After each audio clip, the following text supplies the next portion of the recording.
রাঁচি থেকে দিল্লিগামী একটি air ambulance ছত্রাক জঙ্গলে বিধ্বস্ত হয়েছে, যেখানে 7 জন যাত্রী ছিলেন। যান্ত্রিক ত্রুটির সন্দেহ সিমারিয়া থানা এলাকার কর্মাতন্দে দুর্ঘটনা ঘটেছে। ত্রাণ ও উদ্ধার অভিযান চলছে। সোমবার দুপুর 1:37 রাঁচি বিমানবন্দর থেকে দিল্লির উদ্দেশ্যে রওনা হওয়া একটি এয়ার অ্যাম্বুলেন্স ছত্রা জেলার সিমারিয়া থানা এলাকার কর্মাতন্দের ঘন জঙ্গলে বিধ্বস্ত হয়। প্রাথমিক তথ্য অনুসারে বিমানের কারিগরি ত্রুটির কারণেই দুর্ঘটনা। বিকেল 4:30 নাগাদ এয়ার অ্যাম্বুলেন্সটি দিল্লি পৌঁছানোর কথা ছিল। সূত্রের খবর, এয়ার অ্যাম্বুলেন্সে মোট 7 জন ছিলেন। একজন গুরুতর অসুস্থ রোগী, একজন ডাক্তার, একজন প্যারামেডিক, 2 জন পরিচারক, রোগীর একজন আত্মীয় এবং একজন পাইলট। দুর্ঘটনার ফলে এলাকায় আতঙ্ক ছড়িয়ে পড়ে। স্থানীয় গ্রামবাসীরা প্রশাসনকে সতর্ক করে। ঘটনার খবর পেয়ে সিমারিয়া থানা, জেলা প্রশাসন এবং উদ্ধারকারী দল ঘটনাস্থলে পৌঁছয়। ঘন জঙ্গল এবং কঠিন ভূখণ্ড উদ্ধার অভিযানে অসুবিধা সৃষ্টি করে। গভীর সন্ধ্যা পর্যন্ত উদ্ধার অভিযান অব্যাহত ছিল। আহতদের অবস্থা সম্পর্কে আনুষ্ঠানিক নিশ্চিতকরণের অপেক্ষায় রয়েছে। প্রাথমিক প্রতিবেদন অনুযায়ী উন্নয়নের কিছুক্ষণ পরেই পাইলট কারিগরি সমস্যার কথা জানা গেছে। জরুরি অবতরণের চেষ্টা করার সময় বিমানটি নিয়ন্ত্রণ হারিয়ে জঙ্গলে বিধ্বস্ত হয়। তবে দুর্ঘটনার সঠিক কারণ তদন্তের পরই জানা যাবে। সিভিল এভিয়েশন মহাপরিচালককে ঘটনাটি সম্পর্কে অবহিত করা হয়েছে।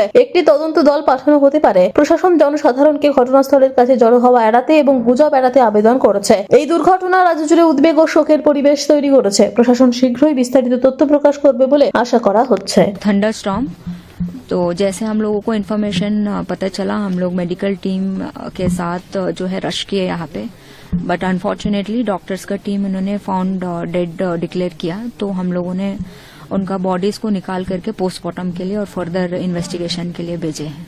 मैम टोटल नंबर अपडेट अगर आप बता सकें। टोटल 7 लोग हैं।